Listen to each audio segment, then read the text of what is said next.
Saya ditawari berkali-kali untuk nyalon kepala daerah atau apa itu dibujuk-bujuk untuk jadi caleg gitu. Nggak pernah saya kiai. Itu haram bagi saya kan gitu.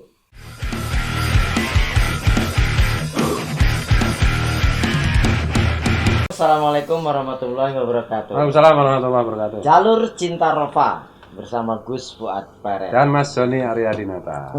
Kriteria sebuah pekerjaan itu halal atau haram, itu sebetulnya batasnya bagaimana?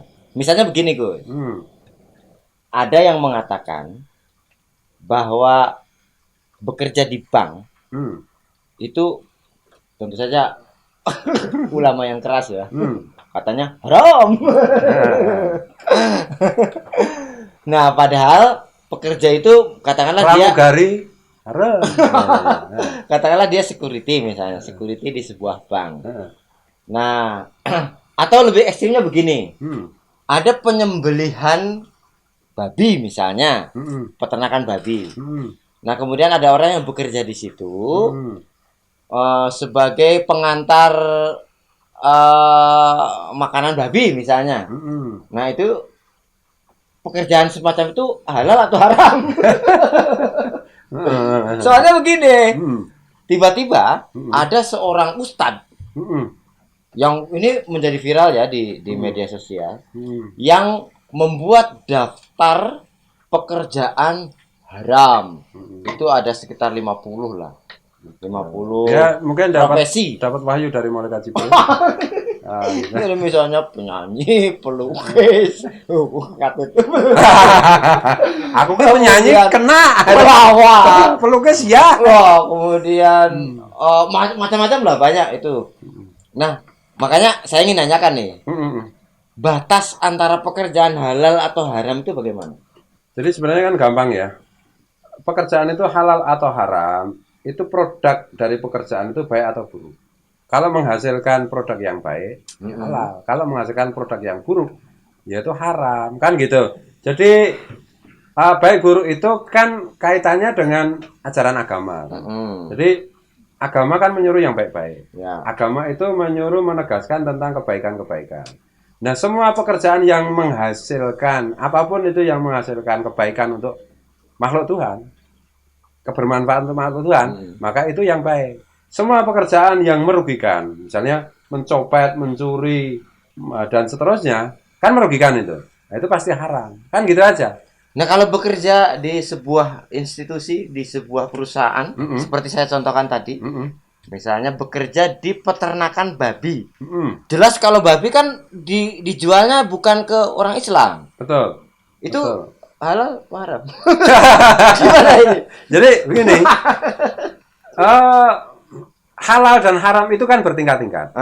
Kalau seorang kiai nggak mungkin bekerja sebagai tukang sembelih babi kan itu. Ya. Halal itu kan bertingkat-tingkat. Jadi misalnya begini, Nabi itu pernah dibawain segelas satu kendi air susu ya, susu kambing oleh Sayyidina Abu Bakar gitu. Ini Nabi ada susu tak bawain. Nabi senyum. Susu kamu kan kemarin habis mendukun itu toh, kamu terus dikasih susu. Iya sih kan itu toh. Janganlah, kalau untuk saya ya janganlah kan itu. Untuk saya kamu juga janganlah. Berarti dibuang aja. Ya enggak. Kasih itu yang masih kan itu. Jadi halalan itu kan bertingkat-tingkat sebenarnya, kan gitu.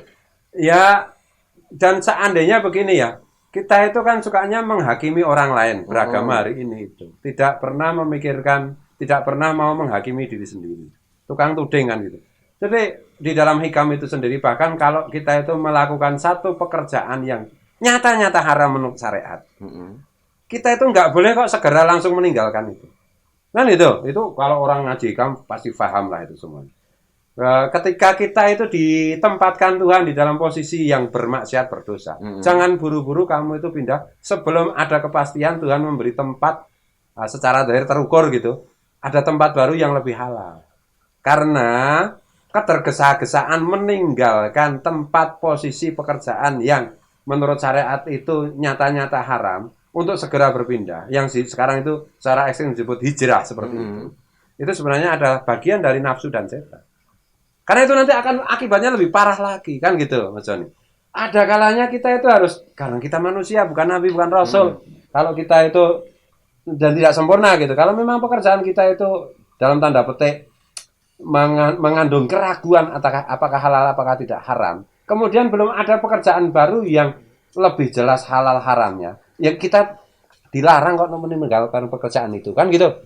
Jadi nggak bisa lah, apalagi ini seorang nabi misalnya, ya berdagang ya nggak pernah. Nabi itu berdagang sebelum menjadi nabi. Seorang kiai dengan seorang santri beda, kan itu. Saya itu di sini banyak partai itu datang ke sini ya untuk mendeklarasikan di wilayah DIY. Saya nggak pernah mau diangkat menjadi anggota atau apa itu pengurus. Santri silahkan. Saya ditawari berkali-kali untuk nyalon kepala daerah atau apa itu dibujuk-bujuk untuk jadi caleg gitu. Nggak pernah saya kiai. Itu haram bagi saya kan gitu. Dan Oh, itu jadi itu fleksibel sebetulnya. fleksibel banget. Masing-masing kayak begini ya. Tingkat kesulitan itu kan sesuai dengan kalau di sekolah itu jenjang. Tingkat misalnya anak SD itu dia tidak wajib bisa mengerjakan apa itu jenenge ilmunya N sin E sama dengan MC kuadrat kan itu. Anak TK itu tidak wajib bisa mengerjakan perkalian kan gitu. Jadi masing-masing level itu berbeda-beda. Makin tinggi levelnya itu makin ketat aturannya. Ya kan sama aja. Seorang misalnya di dalam struktur perusahaan itu, seorang tukang kebun itu nggak usah pakaiannya aja, nggak usah pakai jas. Tapi direktur nggak mungkin dong pakai pakaian tukang kebun, pakai celana pendek, pakai kaos di mana-mana, bawa celurit arit itu kan nggak mungkin kan gitu. Jadi halal dan haram itu sebenarnya bertingkat-tingkat gitu. Jadi kita nggak bisa menjustifikasi gitu. Ya kalau saya itu begini dalam keadaan modernitas yang seperti dunia modern seperti ini ya. Sepanjang pekerjaan itu tidak nyata-nyata merugikan orang lain, tidak nyata-nyata misalnya tidak mencopet, tidak mencuri, tidak narkoba gitu. Bagi saya ya silakan saja. Belum tentu juga saya mau mengambil pekerjaan itu, kan gitu. Tapi kalau ada orang lain mengambil pekerjaan itu, ya misalnya begini perbandingannya, misalnya begini, menjadi apa itu tukang bunuh orang, nah, pembunuh sewaan. Pilihannya menjadi tukang bunuh atau pelacur, kan itu. Ya masih lebih baik menjadi pelacur lah. Karena pelacur itu tidak sampai membunuh orang lah. Misalnya ada dua pilihan. Yo kalau bisa ya jangan pelacur, ya matamu kan gitu. Adanya pilihan cuma itu.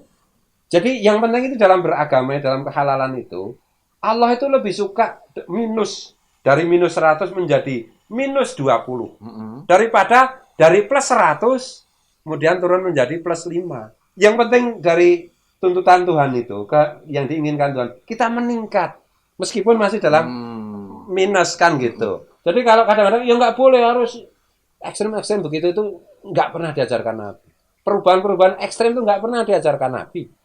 Yang diajarkan Nabi dalam hal prinsip itu ya, yang ditekankan Nabi itu percaya ada Tuhan. Kita bertanggung jawab pada Tuhan. Wujud percaya kita kepada Tuhan, kita berbuat baik kepada sesama makhluk Tuhan. Cuma itu. Kalau Nabi itu dalam hal itu berkali-kali menekankan. Kalau soal yang ya kondisional lah, kan gitu tuh haram. Ada orangnya, wahai Nabi saya itu suka mabuk macam-macam, suka zina macam-macam. Ini kalau Nabi bilang kamu berhenti mabuk, berhenti zina, pasti nggak kaget kan? Yang penting kamu jujur. Cuma gitu kan itu. Kerjakan sesuatu yang kecil, kebaikan yang kecil, maka nanti keburukan-keburukan yang lain yang menempel pada diri kita itu akan terhapus oleh kerja kecil itu sehingga kita menjadi lebih baik. Meskipun kita harus yakin sampai mati pun kita itu tidak akan pernah menjadi manusia yang seperti Nabi atau seperti sahabat Nabi atau seperti salafus solihin gitu loh. Omong kosong kalau kita merasa aku sudah seperti sahabat. Enggak bisa. Mereka itu orang-orang yang luar biasa kan gitu. Kira-kira gitu Mas Jon. Oke, terima kasih Gus. Jalur Cinta Ropa. Kita ketemu di episode berikutnya. Assalamualaikum warahmatullahi wabarakatuh. Waalaikumsalam warahmatullahi wabarakatuh.